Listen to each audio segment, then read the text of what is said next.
එක ඔයාලත් ෆලෝ කරනවද? ජර්නලින් කියන්නේ අපේ ඔළුවේ තියෙන බරක් නිදහස් කරන තැනක් මිසක් අමුතුවෙන් තව ඔළුවට බරක් එකතු කරගන්න තැනක් නෙවෙයි. ඇත්තටම දැන් ජර්නලින් ට්‍රෙන්ඩ් එකක් වෙලානේ. ජර්නලින් කරන්නේ නැති කෙනෙක් නැති තරම්. මේකට ලස්සන පොතක් ඕනේ, ලස්සන පෑන් ඕනේ. අනේ එහෙම එකක් නෑ හරිද? මේ බලන්නකො මගේ පොත. මේක පිටු 400 තනිරෝල් පොතක්. මං අවුරුදු 3ක් තිස්සේ ජර්නලින් කරනවා. මාත් ඉස්සර යූස් කරේ ලස්සන නෝට්බුක් තමයි. හැබැයි ඒ වගේ මගේ හිතේ තියෙන හැම දෙයක්ම ලියන්න තරම් පිටු තිබ්බේ නෑ. ඔයාලට කියන්නේ මේක ස්ට්‍රෙස් එකක් කරගන්න එපා. ජර්නලින් වලට කීපයක්ම තියෙනවනේ. මන්නම් කියන්නේ ඒ ටයිප් වලට සීමා නොවී හිතට දැනෙන හැම දෙයක්ම ලියන්න.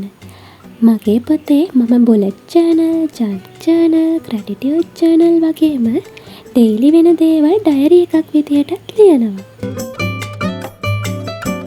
මම නම් ඔයාලට කියන්නේ මුලින් පටන් ගන්නව නම් වැඩිය හිතන්නේ නැතිව ඒක ස්ට්‍රෙස් එකක් කරගන්නේ නැතිව නිදහසේ ලියන්න.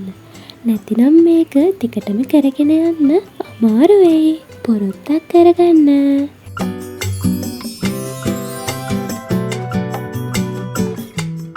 ඇත්තටම කිව්වොත් ජර්නල් නිසා මගේ ජීවිතය වෙනස් වුණා.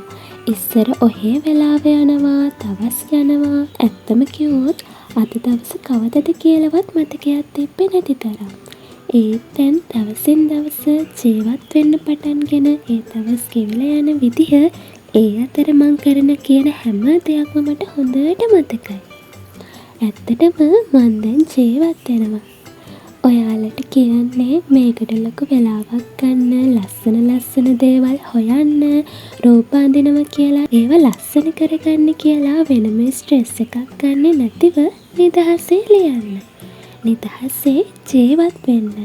තමන්ට තියෙන විදියට, තමන්ට පුළුවන් විදියට, ආස විදියට හැමදේම බැලන්ස් කරගෙන කරන්න. එතකොට ජීවත් වෙන්නත් හරි ලේසි වෙයි. ආස හිතේ. ඔයාලට මගෙන් දැනගන්න දෙයක් තියෙනවා නම් ජර්නලින් ටයිප් ටික මම ෆලෝ කරන විදිය දැනගන්න ආසයි නම් මට කමෙන්ට්ස් කරගෙන යන්න. එහෙනම් ඊළඟ වීඩියෝ එකෙන් හම්බෙමු. Bye guys. Thank you for watching.